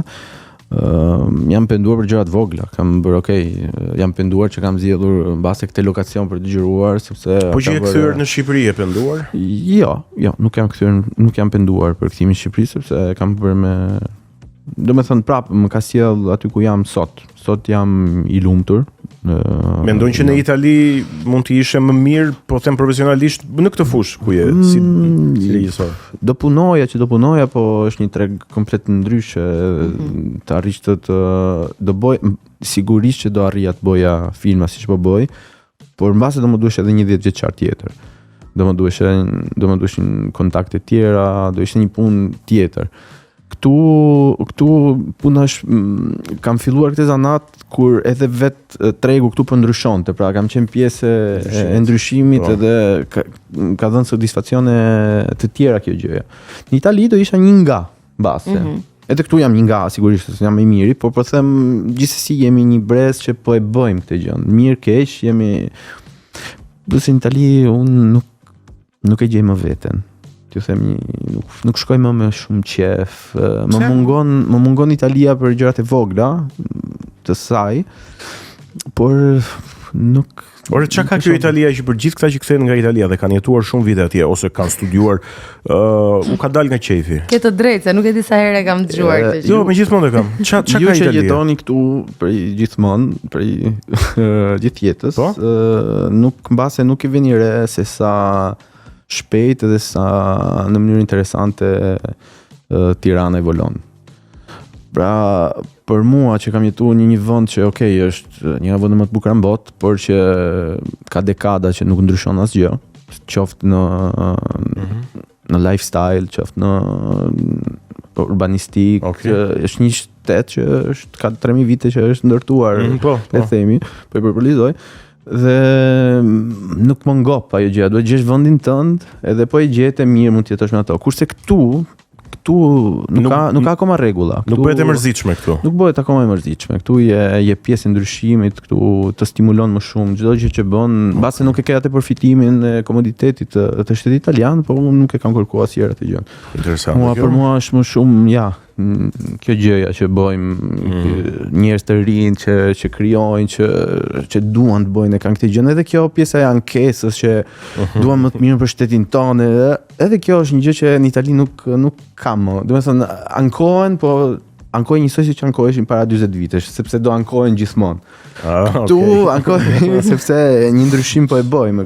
Nuk e di e më qartë. Shumë i qartë. Mirë, të marrim një situatë të tillë. Ke për të bërë një film ku aktorët do jenë politikanët shqiptar. Cili do ishte protagonisti? Me që kam punu me të, sigurisht do vija kryeministrin Rama. Okej. Antagonisti? Ku ke punu me të tek fushata e 2017. Ja, mendova në ndonjë film. Jo, kam xhiruar, kam qenë regjisor tek fushata. Okej. Ka pasa video të lezetshme që ja kam bërë unë. Dhe ka qenë shumë interesante të punoja me të. Dhe besoj që ka shumë talent për ta bërë atë gjën. Ka absolutisht ka. Por antagonist, mirë, do ishte shumë e thjeshtë të thoja Sali Berishën, por po zgjedh Lulin. Ja, duhet një se di, nuk e di. Është interesante. Monika. Okej, Monika. Si duket si opinioniste një herë Monika? Se u kthem prapë Big Brother tash. Jo, vetëm që erdhi rasti. Mirë, është interesante, është një frymë e re. Okej. Se di, nuk e di. Okej. Po marrim rolin e një vajze që ka përcen të gjitha sfidat. Kush nga politika shqiptare do ta luante? Po nuk i njoh kaq mirë këta politikanë. Një vajzë ka përcen. Mirë, e bëjmë ndryshe atëherë. Cila nga vajzat e showbizit shqiptar do ta bënte këtë rol? Një vajzë që ka përcen të gjitha sfidat. Po. Do të them Anna Dika. Okej. Është aktore e dur. Viva l'amor. Por që nuk do ta merr në film. Pse? Është e pamenaxhueshme. Nuk e vjen kjo për shkak të raportit personal apo? Po, edhe kjo është. Ajo kur jam unë regjisor llastohet, nuk e Ana herën tjetër këtu në studio të nxjerrim palarat e Bjordit. Ajo më degeneron mos e fto. Okej, më gjej një rol tjetër tani. Kush superheroi kush do ishte? Superhero këtu do ishte Arber Hajdari. Okej. Me që ishim ke Bigu. Interesante. Më gjej një rol tjetër tani. Se po mendoj. Kush do të shpikte bombën atomike? Jo, doja për shkakun Luli. A mos e do ta shpërtente nga që do llogariste gabim. Doja një rol karakteri, pra rol karakteri është avokati i popullit, si e kishte emrin? Shabani. Jo, që ka qenë Spartak Gjela? Gjela. Spartak Gjela, okay, po. Interesante. Ai kishte bërë zërin. Mi ishin këta politikanë, mos më vinin po film është tani. Film është. Nuk është se zbesoj që ti do të çoje buxhet dëm për të bërë filme politikën shqiptar. Jo. Okej. Film është vetë film, s'ka nevojë të lodhesh. Po pra, ato duhet na bëjnë skenaret ne se janë më të mirë. Janë shumë deri tani. Po, nëse do të bëje një film për jetën tënde, çfarë titulli do t'i vendosje? The Lucky Guy. Se mendoj kam e me vetë për një njeri me fat. Do të thonë kam patur shumë fat në jetën time. Do të thonë duke menduar se si ishte predispozitat, ishte jeta ime. Si ishte? Do të thonë nga rrethanat kur kam lindur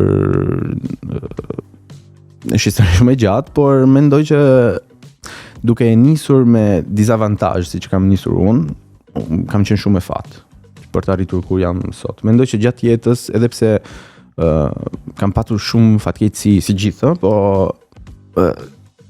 në fund unë besoj që është fat që unë jam sot kështu siç jam edhe bëj atë që bëj. Madomendja. Se fati mund të të vi, po nuk plotësohet kurrë pa pasur punën. Mirë, jam edhe me fat që kam punuar kështu. Do të thënë koncept pak për të përthelluar. Kam përshtypjen që tani në mendje të kaluan ta gjëra. Po. Që madomendja nuk është fort e thjeshtë ti ndash edhe ti flasësh me të tjerët. Cila është? Pse e tenton ti? Pa hajde, më pëlqen kur ajo. Jepi. Këtë punë kemi more Bjorti ç'të bëjmë. Jepi. Ambicia është gjë kryesore. Cili do ishte momenti po e marrim në film, në këtë rast do t'rregoje për jetën tënde. Momenti që të gjithë do t'i linte gojë hapur, pa fjalë dhe shumë të prekur. Kur ta shihnin që nuk jam kaq angjëllor sa që njerëzit mendojnë që jam. Tek ajo pjesa e filmit të errët, të eksperiencat e mia të pak jo unpopular, besoj që njerëzit do rinin gojë hapur. Okej. Po që nuk do jo t'rregoj me detaj. Ja, unë këtë po përpiqesha të mendoja tash. Si nuk e arrin dot ta në lenet më be. Okej, nuk po të ngacmoj më shumë. Pa e lë me kaq. Pa e lë me kaq, po jo të mos bëjmë pyetje më rregull. Unë po mendojmë akoma. Po ky çka ka Po mendojmë. Çfarë duhet të bëj? Çka duhet të bëj? Kjo gjëra të rënda, po gjëra që do thosh, e bëu me vërtet Bjorti. Me vërtet. Sa të mbarojmë këto, se pos na e tha këtu do na e thënë. Po ja, them pastaj ke balkoni juaj bukur. Okej, e mbyllim ikim të balkonit atë. Me gatimin si ke marrëdhëniet, me ushqimin. Un gatuj, atë që gatuaj shumë mirë. Pasta besoj. Tani, nëse gatuj pasta, e gatuj me sy mbyll. Po un vet nuk jam shumë i pastës, domethënë vetë pasta nuk më, kështu që evitoj, por jam gatuj mirë, kam fatin që mami është kuzhiniere, profesioniste dhe kam mësuar nga më e mira dhe nuk është se bëj 1000 pjata të ndryshme, por ato që i bëj saktë. Sigurisht kuzhinë italiane bëj më shumë. Por nëse do zgjedhim një signature dish, timin është risotto me funghi porcini.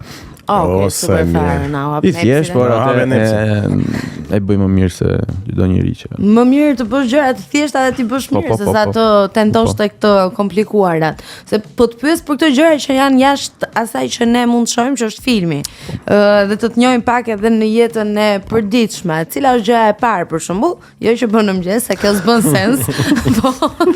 Merre me gocën. Kur del nga shtëpia. Merre me gocën. Mund të marrësh në një përgjigje.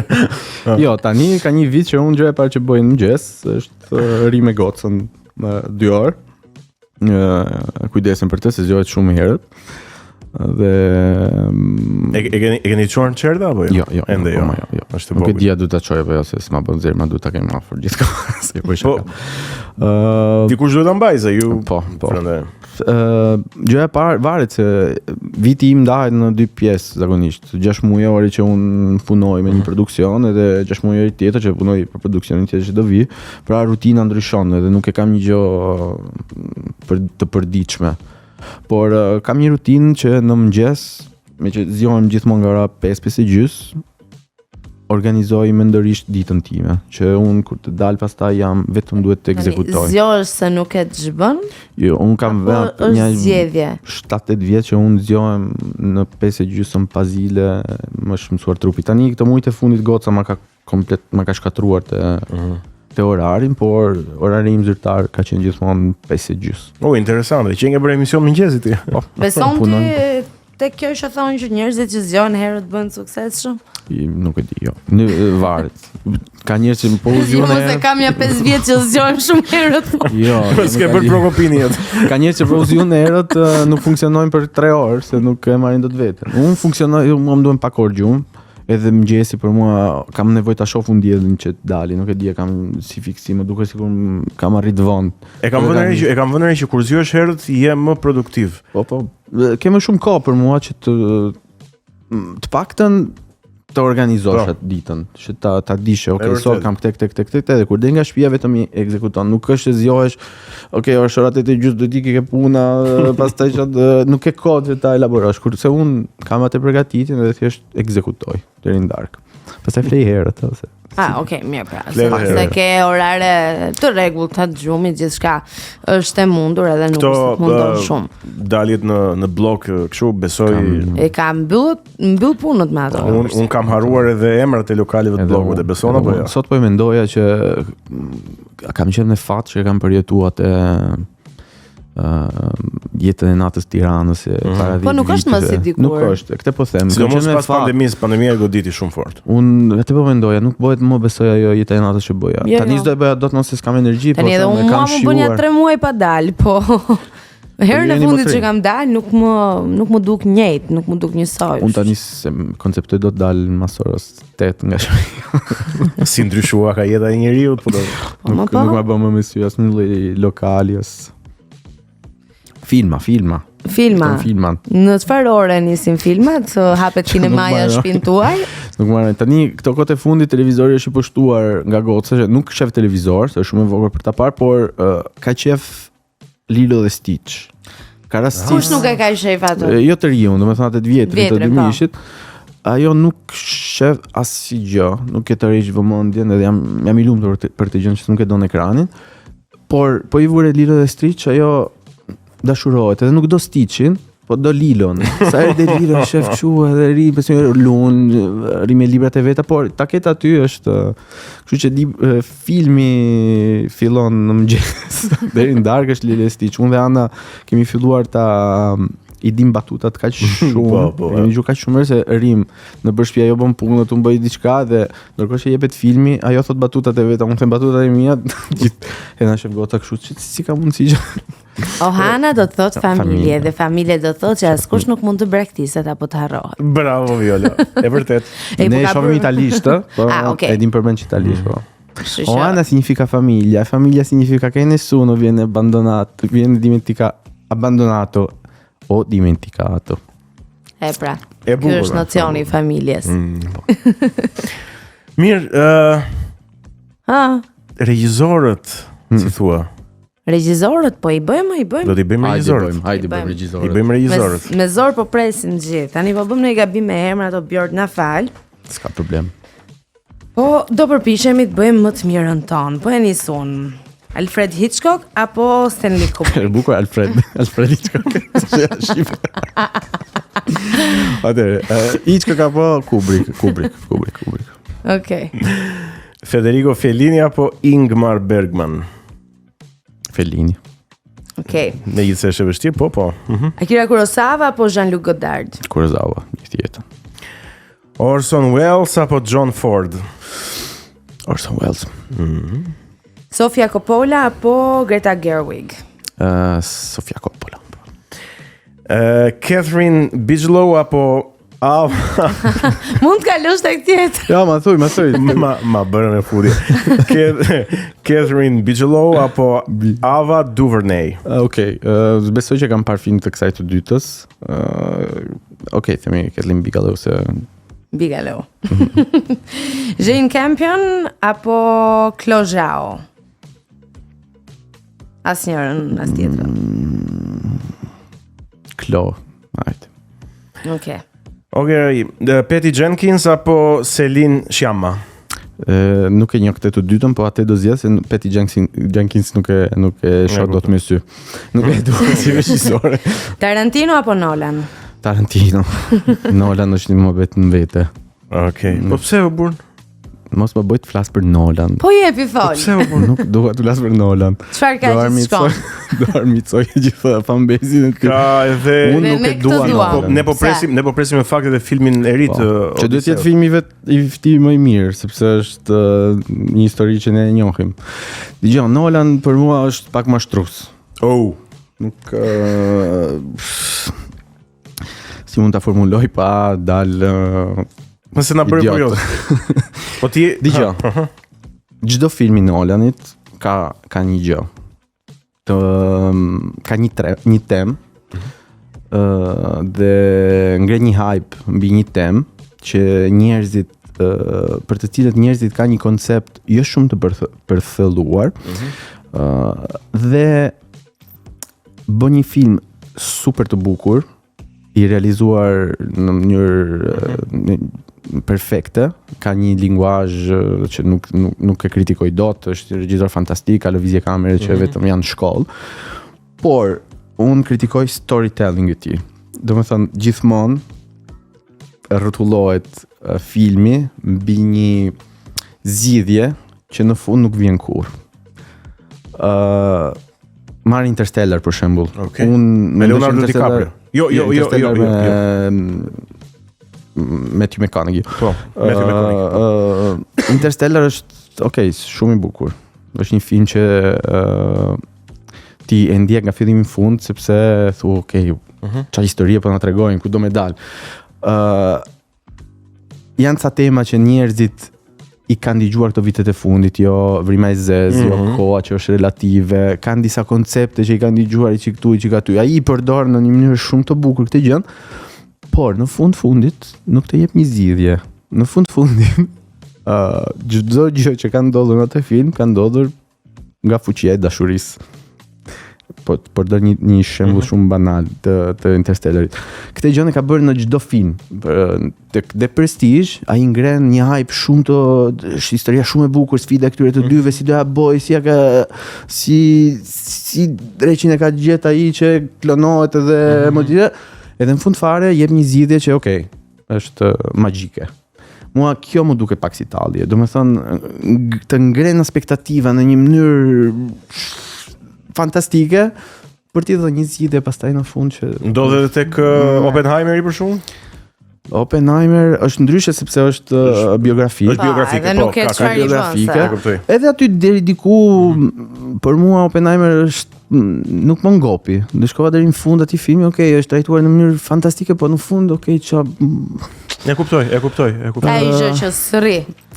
Po, prandaj unë them që hype-i rreth Nolanit është pak i forcuar. Edhe është merita e tij, sepse të mashtron me një linguzh kinematografik që është për shkollë, domethënë është një kineast i mrekullueshëm. Urime sapo u bëre njeriu më i urryer i fansave të Nolan.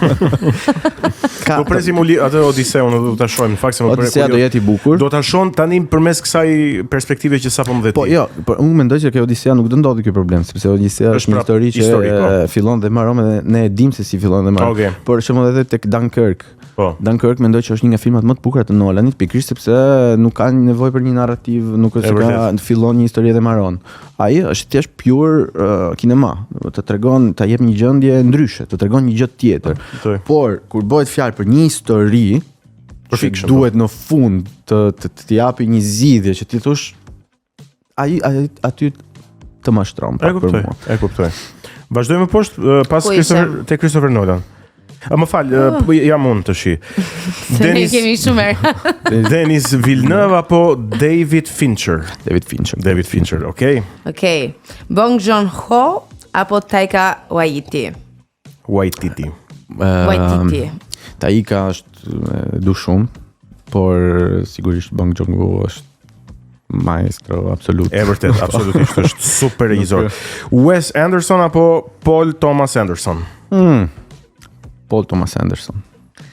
Pedro Almodovar apo Von Kar-wai? Si e kamër burit? Është asun s'di të premtoj, po besoj që Almodovar sepse i kam parë më shumë filma. Okej, s'do isha dakord, unë këtu jam me Wong Kar-wai, është super regjisor. Nëse. Jo, mbase, po unë nuk jam shumë confident me punët e tij dhe s'dua të Sërish vim tek një tjetër korean, Park Chan-wook apo Lars von Trier e vështirë kjo? Jo, s'është fare e vështirë. Shkoj ke Park sepse Wow. Kjo e shton bindjen që filmat dhe kinemaja koreane është fantastike në fakt. Po, koreanët kanë një mënyrë tjetër për të bërë për ta konceptuar të gjithën, është fantastike. Po, të tregon natyrën njerëzore në mënyra që filmat e Hollywood akoma nuk kanë arritur ta tregojnë. Okej, Martin Scorsese apo Steven Spielberg? Steven Spielberg. Është e vështirë kjo e fundit sepse i du të dy, po Steven Spielberg është zoti në tokë për i regjisorëve për mua. Ja, do të them një tjetër zot në tokë, po për një tjetër zhanër filmi. Hayao Miyazaki apo Tim Burton? E vështirë. E vërtet? Është vështirë. Për mua do ishte fare vështirë megjithatë. Janë dy, domethënë do të them Tim Burton vetëm sepse më ka ndikuar më shumë tek jeta ime. Filmat e tij kanë qenë më shumë afër. Kurse Miyazakin e njoha më i rritur. Dhe do ta them thjesht por mendoj që Miyazaki edhe ai është një gjeni një vlerë e njerëzimit që një me faqe e kemi. Një zhanër të preferuar filmi a ke? Unë dua filma që më argëtojnë. Mund të them cinecomics. Janë filma që unë i shoh më me nuk përtoj. Do të thonë nëse duhet të shoh një film nga Jean-Luc Godard, e di që duhet ta bëj të përqendrohem, të përthollohem në atë që shoh ke filmi, kurse e di që po vuna një cinecomic më do argëtohem pa si lloj impenjimi, kështu që e preferoj. Plus në kinema mua më pëlqen të shoh gjëra spektakolare, prandaj edhe shkoj se është ekran i madh dhe sa më shumë efekte, sa më shumë aksion. Po horrorin? Nuk jam shumë fan si filmave horror. Më pëlqen këto filmat e Jordan Peele tani për shembull që janë pak ndryshe, po i shoh nëse del diçka interesante, po nuk është se jam fans i filmave horror. Okej, mendoj që edhe ne këtu në Shqipëri mund të fillojmë edhe të prodhojmë filma horror. Shqipëria ka prodhuar më shumë filma horror se sa. Po s'na kanë trembur.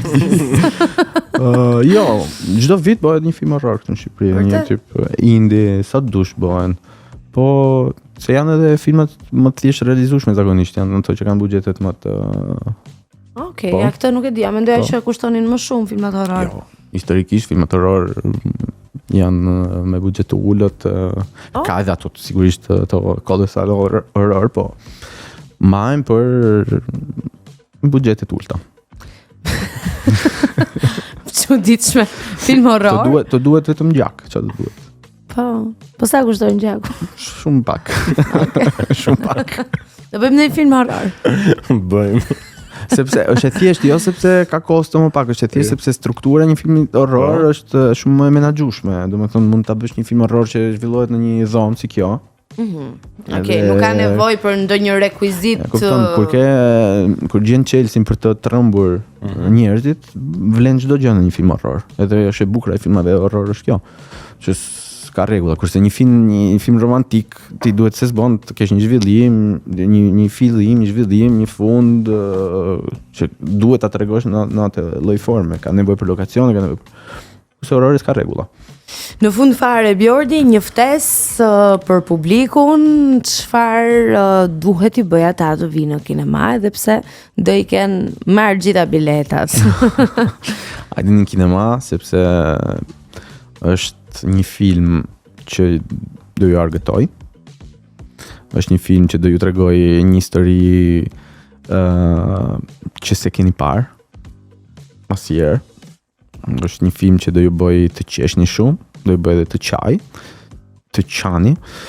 Dhe çfarë t'ju them? Hajde sepse kinemaja është vendi më i bukur në qytet. Ku ka më bukur? Nuk ka më bukur realisht. Nuk ka më bukur, kjo është e vërtet. Dhe kur ti të duash të shkosh në kinema, jo për filmin tënd. Po. Po për të parë ndonjë film tjetër. Kemi një bilet dyshe, mund të shkosh me Jo, me anën, jo.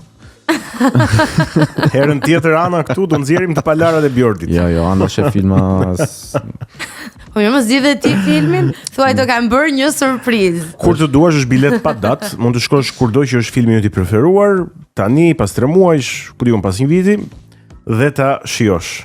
Shumë faleminderit, është një nga dhuratat më të bukura që mund të më bësh mua, është kinemaja, realisht është vendi më i bukur në botë. Faleminderit Cineplex që mbështet kinematografinë shqiptare, që mbështet filmat e mi, është era e dytë që e mirëpret. Edhe prisim filma të tjerë. Edhe bëni sa më shumë filma njerëz. Jo, ti themi ty pra, ti bëj sa më shumë filma. Ne vimi shohim, o Bjordi, s'kemi që bëjmë. Që ne vim të shohim sa më shumë produktivitet.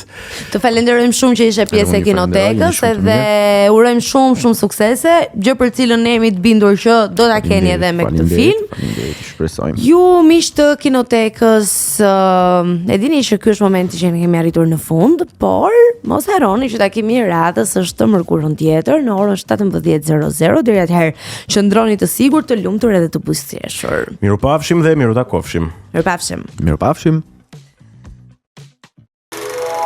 Kinotekën Sot, drita në çdo skenë, 120 minuta mendime që s'flen, nga filmit e libri, magjia